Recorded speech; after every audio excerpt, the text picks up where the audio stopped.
What's going on, everyone? Chris from Pickdawgz.com here. The free pick in the St. Bonaventure versus George Washington college basketball matchup going down Sunday, February 9th, 2025. Just a reminder, if you haven't already, make sure you're subscribed to our channel and smash that thumbs up. And if you're looking for my best bets, the games that I love, head to Pickdawgz.com.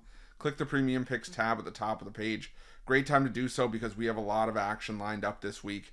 The NHL's taken a 2-week break, and the NBA is heading out to their All-Star festivities later this week. But the college hoops is still rolling on, and we have Super Bowl Sunday on Sunday evening. So make sure that you jump on board. Remember to use that promo code PICK at checkout, 15% off your purchase. We've also got products for those who make big bets and for those with big bankrolls, those looking for a VIP experience, where you're going to get things like late alert plays closer to game time, or we're going to track line movement for you, try to get you the best possible number compared to the closing line. So if that sounds like something that you're interested in, text the number on the screen for more information, even if it's just to find out if it's right for you. But let's get to this one between St. Bonaventure and George Washington. St. Bonaventure coming into this one 17-7 on the year, 15-8 against the number this season after ending up with a 77-53 loss at the hands of Loyola Chicago in their last matchup, while George Washington comes in 15-8 on the year, 10-12 against the number this season after picking up a 53-50 loss at home to George Mason in their last game. And the Revolutionaries, it's still weird for me to say Revolutionaries after George Washington.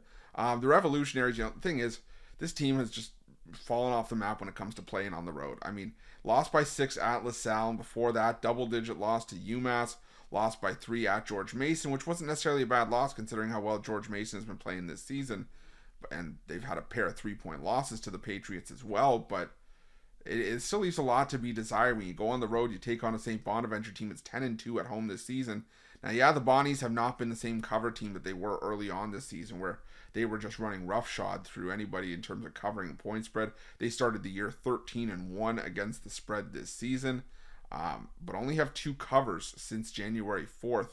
And it just, like I said, makes it a little bit hard to get on the Bonnies, when you just look at those, ATS numbers on the surface. However, I do think that the Bonnies are still the better team here. The defense has been problematic for St. Bonaventure. That goes without saying. They have the worst 3-point defense in the conference, worst in effective field goal percentage.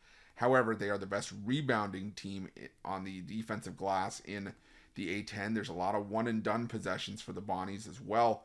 And George Washington's offense has just been rendered useless almost for the most parts in conference play. I mean, they're dead last in 3-point shooting just 28.1% from 3. And the thing is, I always say this, if you've watched my videos, say it with me. When I back an underdog here at Pick Dawgz, when I back a dog or I back a team, in a conference matchup in a game that I think could end up being a little bit closer, or even with a decent sized line like this, I want a team that's going to make their free throws, because sometimes when you miss those free throws, the points left at the line can come back to haunt you. And I think that's what could happen here with George Washington. Like I said, we have seen plenty of close losses for the Revolutionaries. I mean, you go back to that loss against George Mason, they shot just 9 of 15 from the foul line. They hit a couple more of those free throws, or even they hit one of the 25 threes that they attempted and only made 3 of them. We're talking about a completely different team. So this is just like I said, this was just an inefficient offense that had 22 points through the first half and first 10 minutes of the second half. 30 minutes they played and they only had 22 points. It was not a good look for the Revolutionaries. I don't think it's going to be good here. I think the Bonnies are just the better team. I think at home, I think they get the win. I think they pull away for the cover as well here. I'm going to take the Bonnies. I'm going to lay the 5.5, and that's going to be my free pick. But just a reminder, if you haven't already, make sure you're subscribed to our channel and smash that thumbs up. And if you're looking for my best bets, you can find those at Pick Dawgz Premium. While you're at Pick Dawgz, check out our betting tools. They're 100% free. They're the best betting tools in the business, and tools that you want to make sure that you have in your back pocket when you're making your best bets for the day's action. Thanks for watching. See you guys soon.